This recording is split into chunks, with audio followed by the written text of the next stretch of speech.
साष्टांग हृदय में इतने अद्भुत छोटे छोटी बातें हैं तो संस्कृत में, लेकिन अब तो उसका हिंदी भी आने लगा है। तो हिंदी ले लो, हिंदी वर्जन ले लो, इसको पढ़ो, बार बार पढ़ो और ये जाके गांव में सबको बताओ। फिर उनको कहो देखो ये तो है स्वस्थ रहने के लिए, अब तुम बीमार पड़ो तो बताओ तुम्हारी बीमारी क्या है। ये बीमारी है तो ये दवा है, ये बीमारी है तो ये दवा है। और मेरा आपसे एक निवेदन जरूर है कि अगर आप होम्योपैथी से भी इलाज करो तो उसकी मूल दवा जरूर बता दो। आप कहोगे जी मैं तो ऑसीमम दे रहा हूँ, ये उनको कहो ये तो तुलसी का रस है भैया, तुम्हारे घर फूलों से बनी हुई है, आसानी से मिलती है, जयपुर में मिलती है, दिल्ली में मिलती है। भंडारी वालों को अक्सर ऑर्डर दे के रखो, हमको इतनी भेजो।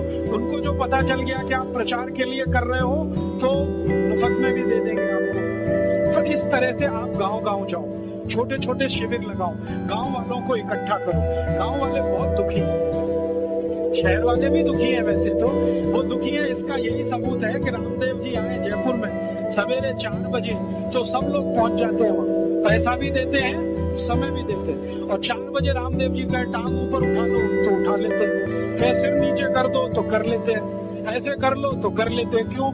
परेशान है, दुखी है, शरीर उनका साथ नहीं दे रहा है। और इतने दुखी है कि रामदेव जी तो क्या, कोई टिम्बकटू आ जाए उसी के सामने वो आ जाएंगे। और वो दुनिया भर में घूम के आते हैं अपनी अपनी छोटी छोटी बीमारियां लेके। तो मेरे पास ऐसे बहुत इंटरव्यूज हैं बड़े बड़े डॉक्टरों के, वो कहते हैं कि हम कोई डायग्नोसिस नहीं करते, तीर मारते, लग गया तो ठीक, नहीं तो तुक्का।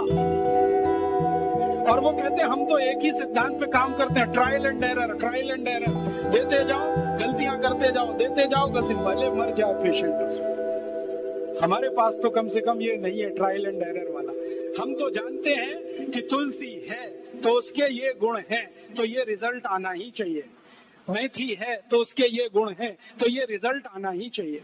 हमको सब मालूम है, फिक्स है, यहाँ वेरिएशन नहीं है।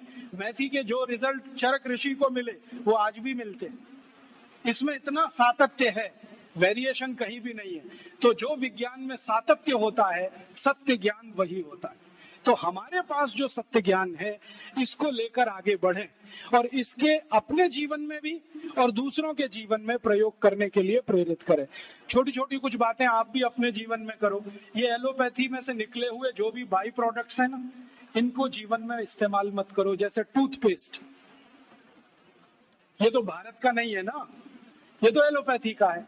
और यूरोप वाले टूथपेस्ट इसलिए घिसते हैं कि मसूड़े बहुत उनके हार्ड है, कड़क है, क्योंकि बर्फ के नजदीक रहते हैं।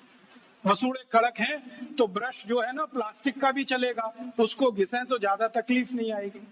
और दूसरा, उनके पास दांत साफ करने के लिए कुछ है ही नहीं, करें क्या? वो बेचारे परेशान है, नीम का दातुन मिले, यूरोप में नीम होता ही नहीं है। वो परेशान है बबूल का दातुन मिले, बबूल होता ही नहीं है। वो परेशान है दंतमंजन मिले, दंतमंजन होने के लिए 18 जड़ी बूटी लगती है, वो होती ही नहीं है। तो ले दे के उनके पास एक ही चीज है, वो है सोडियम लॉरेल सल्फेट, माने डिटर्जेंट पाउडर, माने शैम्पू। उसी को घिसते हैं दांत में, बनाते हैं झाग और थूकते हैं वॉश बेसिन। और भाव क्या है? 27 रुपए का 100 ग्राम, 1 किलो 270 रुपए का। हम कैसे पागल लोग हैं। 150 रुपए किलो गाय का घी रोटी पे लगा के खाओ, 270 रुपए किलो का कॉलगेट दांत पे रगड़ के वॉश बेसिन में थूको और कहो कि हम बहुत स्मार्ट हैं। तो मैं कहता हूँ और स्मार्ट बनो। तो पूछते हैं करें क्या? मैं बोलता हूँ ये 270 रुपए किलो का इतना महंगा कॉलगेट है, थूकते क्यों हो? इसी कॉलगेट को रोटी पे लगा लगा के खाओ। और वो कहते भी हैं कि इसमें कैल्शियम है, इसमें मिनरल्स हैं, तो खाओगे तभी तो काम आएगा। और खा नहीं सकते तो इंजेक्शन ले लो कॉलगेट के, नहीं तो एनीमा तो ले ही लो, नहीं तो काम कैसे आएगा वो कॉलगेट। इस मूर्खता में मत फंसो।